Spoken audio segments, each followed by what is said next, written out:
محاضرة اليوم about the larynx, and the larynx lies in the anterior part of the neck,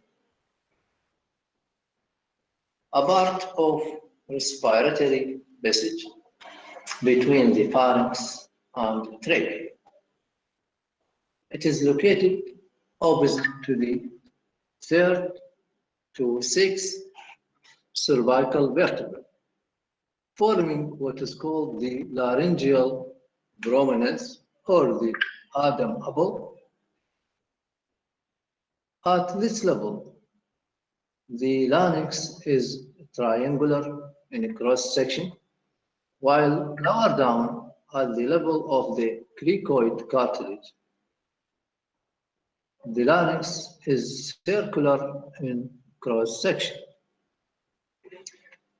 It begins opposite the hyoid bone and ends below the level of the sixth cervical vertebra, where the trachea begins. What are the relations of the larynx? Anterolaterally, there is a thyroid gland and covered by the infrahyoid muscle and investing layer of the deep cervical fascia. Laterally, carotid sheaths with its content, and posteriorly, pharynx.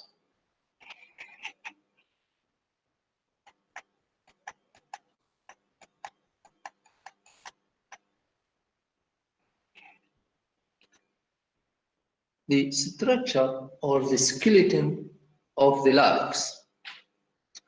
The larynx form of number of the cartilage.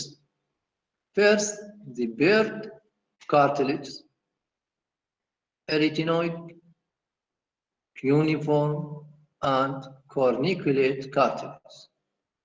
Second, impaired thyroid, cricoid, and epiglottic cartilage. These cartilages articulate with each other at the cricothyroid joint and cricoretinoid joint.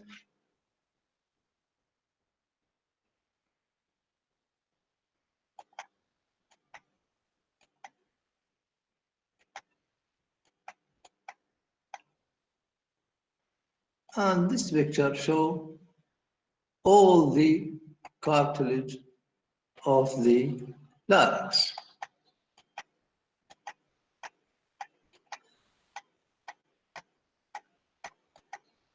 First, started with thyroid cartilage. The thyroid cartilage formed of two quadrilateral lamina united anteriorly at the angle of 120 degree in the female and 90 degree in the male. It means the Adam apple or the laryngeal prominence is more prominent in male than the female. The angle form what is called the laryngeal prominence or the Adam apple with a V-shaped gap above it called thyroid node. The three posterior border extend superiorly and inferiorly to form the superior and inferior horn. And an oblique line extends from the superior horn downwards and forward direction to the inferior horn, and this oblique line gives attachment to the thyrohyoid, sternothyroid, and thyropharyngeus muscle.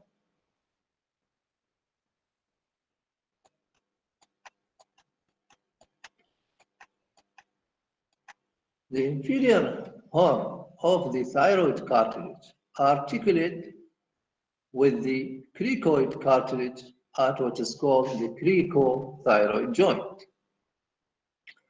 And the upper border and superior horn give attachment to the thyroid membrane. The lower border and the inferior horn give attachment to the cricothyroid membrane.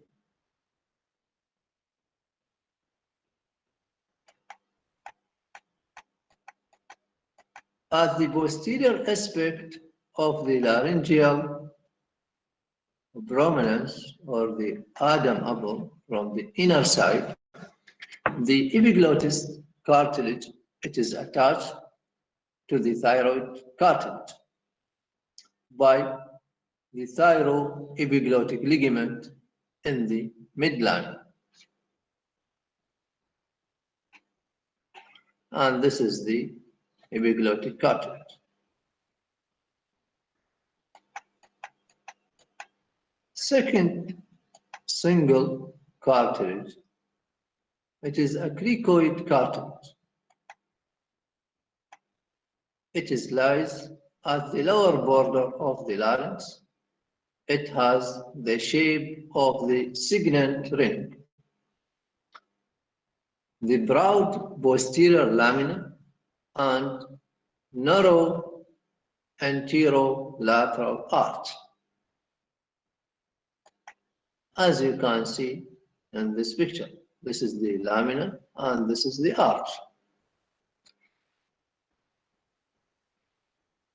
The cricoid cartilage articulate with the inferior horn of the thyroid cartilage at its lateral surface to form what is called cricothyroid joint.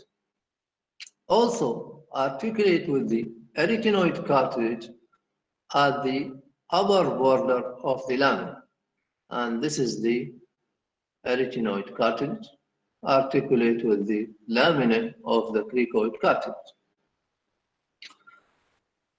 Other articulation, which is called the conus elasticus and cricothyroid ligament, are attached to the upper surface of the cricoid cartilage.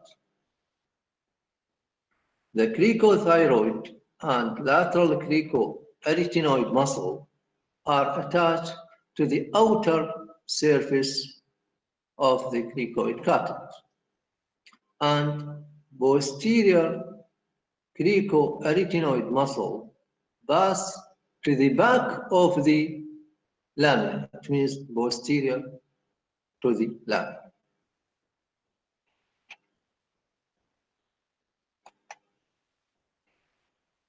This picture shows the cricoid cartilage and the attachment of these muscle and retinoid cartilage units. So this is what is called thyroarytenoid muscle, cricothyroid muscle, this part, and this is the lateral cricoid and posterior cricoarytenoid muscle, which I mentioned it's at the second lecture later on. The arytenoid cartilage, which is a paired cartilage, they have the shape of three sides pyramid, which is the medial, posterior, and anterolateral surfaces, and the base, which is articulate, the base articulate with the cricoid cartilage, especially in the lamina of the cricoid cartilage. The anterior border of the arytenoid cartilage give attachment to what is called aryepiglottic membrane. And the muscular process of the retinoid cartilage of the base give attachment to the lateral and posterior cricoretinoid muscle. The anterior process of the base, which is called the vocal process, give attachment to the vocal ligament. And the anterolateral surface give attachment to the thyroarytenoid muscle. This is the arytenoid cartilage, this one and this one disappear. And this is what is called the vocal process. And this one is the muscular process. And this is the base articulate with the lamina of the cricoid cartilage. And this is anterior process, the apex of the pyramid. It is articulate with the corniculate cartilage above.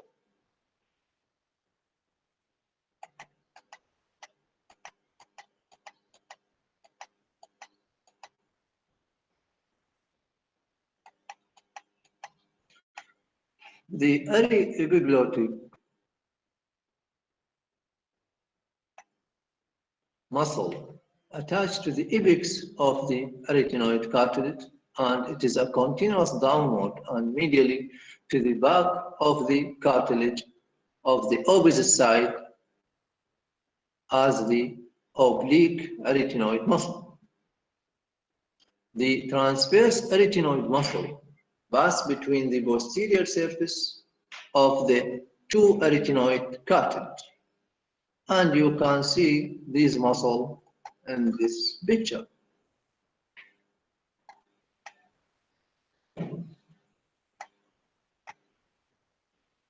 The other single cartilage is the epiglottic cartilage, and it is a leaf-shaped cartilage attached inferiorly to the back of the laryngeal prominence, and its free upper end project upward behind the tongue.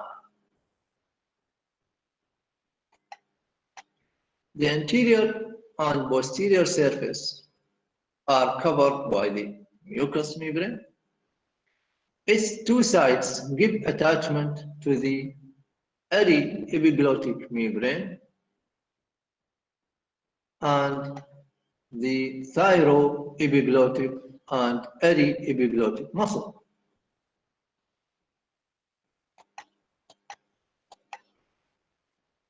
What are the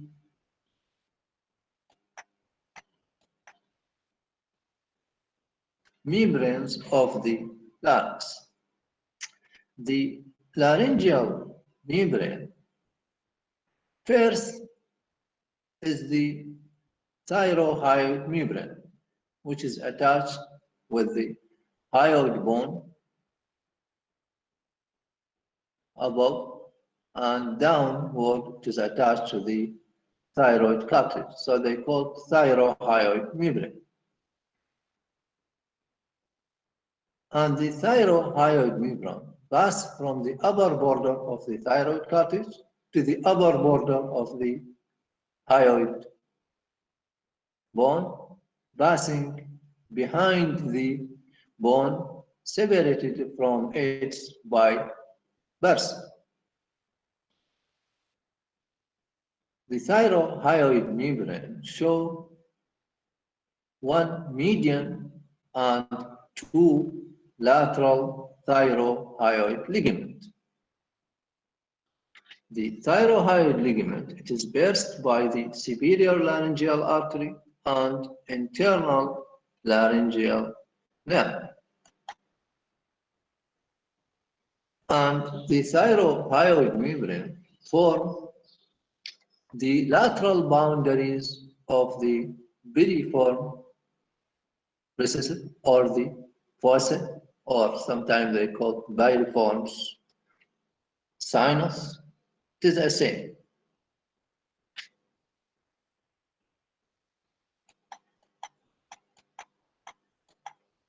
What is about the cricothyroid ligament, or sometimes called membrane? The cricothyroid ligament, which is also known as the cricothyroid membrane, it is composed of two parts. Median cricothyroid ligament along the midline, a thickening of the cricothyroid membrane, and the lateral cricothyroid ligament on the each side, and sometimes called or conus elasticus. So the conus elasticus means the lateral cricothyroid ligament, which is located on the each side.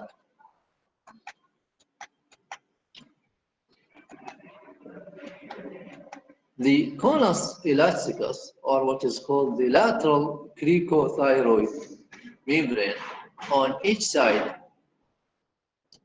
the lower attachment is the whole length of the upper border of the cricoid arch. The three upper border, it is attached on either side to the vocal process of the retinoid cartilage, forming what is called the vocal fold or a true vocal cord, which contain in its three upper border the vocalis muscle fiber. Anteriorly, it is attached to the back of the thyroid cartilage in the angle between the two lamina in the midline, midway between the superior and inferior nodes, covering the curved membrane to the between the superior and inferior nodes, to converting the curved membrane to the V-shaped membrane, which contain these two vocal cords.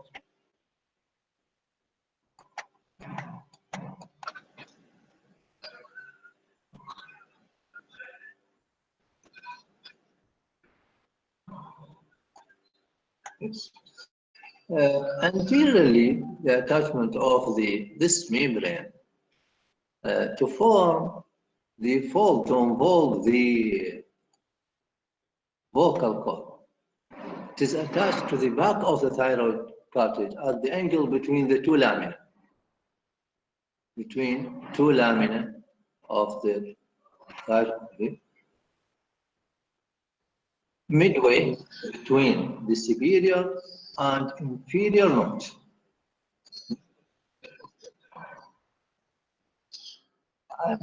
No, it is attached between the superior and inferior nodes to convert this between these two parts to the curved membrane into V shape. So in this picture, just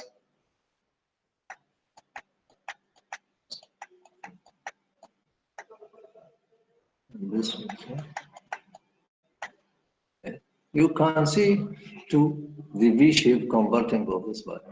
That's to retinoid of this one. And in the practice, it is very clear. عندنا سبيسيمنت كلش واضح بلاستينيتد، نموذج بلاستينيتد، وإن شاء الله أنا راح أسجل فيديو على this blastinated specimen to clear this fault.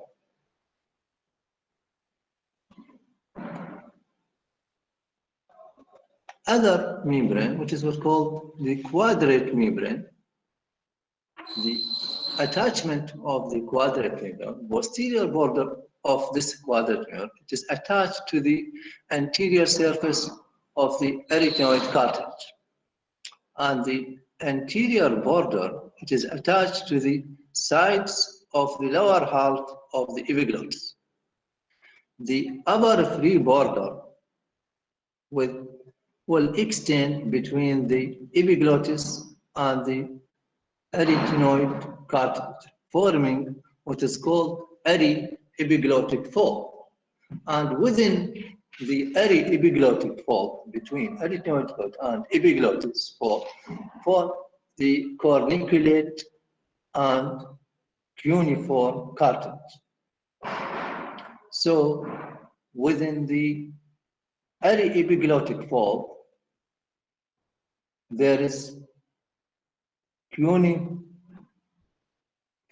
cartilage and corniculate cartilage within this fold. The lower free border will be parallel to the upper free border of the conus elasticus, or what is called the lateral cricothyroid ligament, and which is called the true vocal fold, forming what is called the vestibular fold or the false vocal cord.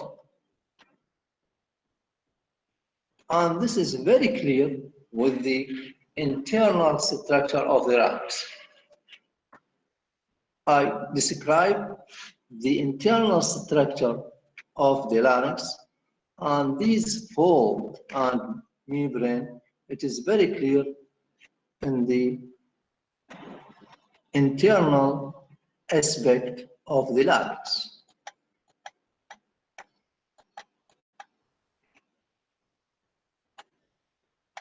So, what is the interior aspect of the larynx? First, the isthmus, or the superior opening of the larynx. It is bounded anteriorly by the epiglottic and epiglottic fold, and posteriorly by the retinoid cartilage, the apex of the retinoid cartilage, and transverse retinoid muscle. So the isthmus, or the opening of the larynx, which you can see it by the laryngoscope, it is formed anteriorly by the epiglottic and epiglottic folds, and posteriorly by the apices, or the apex of the retinoid cartilage and transverse retinoid muscle. Within the larynx, there are two paired or parallel horizontal folds, which is I mentioned before. These folds, upper pair, which is called vestibular fold or false vocal cord, and the lower paired fold, which is called the vocal fold or true vocal cord.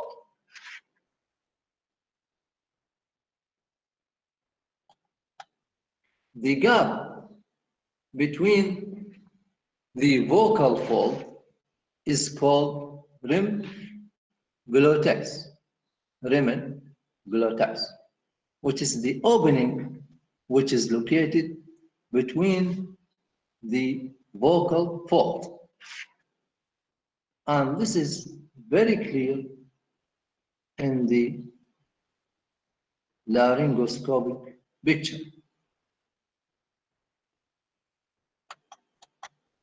So you can see this is the vocal fold, true vocal fold, and here lower down is the vestibular fold. These are the vestibular fold, or what is called the vocal.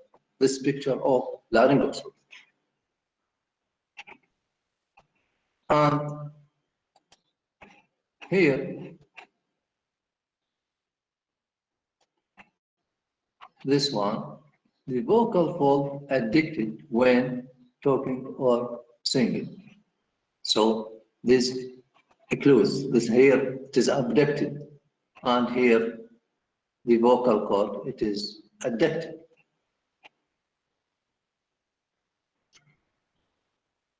So the description for the previous slide about this structure. So don't worry about the previous structure or how it is extend, because something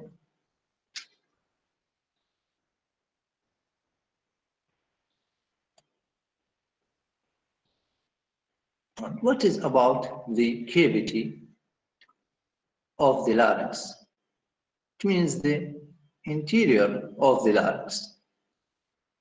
What are the structure you can see within the cavity of the larynx?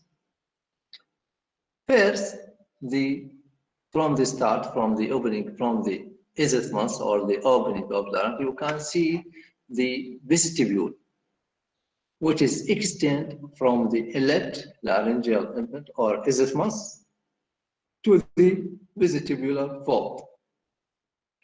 So from the elect to the vestibular fold, what is called vestibule. So the vestibule extend from the isthmus or the laryngeal elect to the vestibular fold, to the vestibular fold. What are the boundaries or vestibule? Anterior wall is the posterior surface of the epiglottis. Lateral wall is the epiglottic folds, and posteriorly wall is the retinoid cartilage. Second thing, what is called the ventricles, and the ventricles of the cavity of the larynx, the space which is located between the vestibular and vocal fold, between the vestibular and vocal fold. This is the vestibular and the vocal fold, and here it is the ventricle. And the ventricle extend upward to form a saccule. Extend upward this to form a saccule. So this is the ventricle and this is the saccule. Extend upward for, as I said, the saccule. The mucous gland in the saccule lubricates the vocal cord. So what is the function of the saccule? The saccule contains the mucous gland, which is lubricate the vocal cord. Below, it is called the subglottis, and it is extend from the vocal cord toward the lower border of the cricoid cartilage. So this is the interior structure or the structure within the cavity of the larynx, the vestibule, ventricle, and subglottis. And here the vestibule and the ventricle, and this is area which is called subglottic area. And thank you very much for your listening. The next lecture of the larynx about the muscle of the larynx.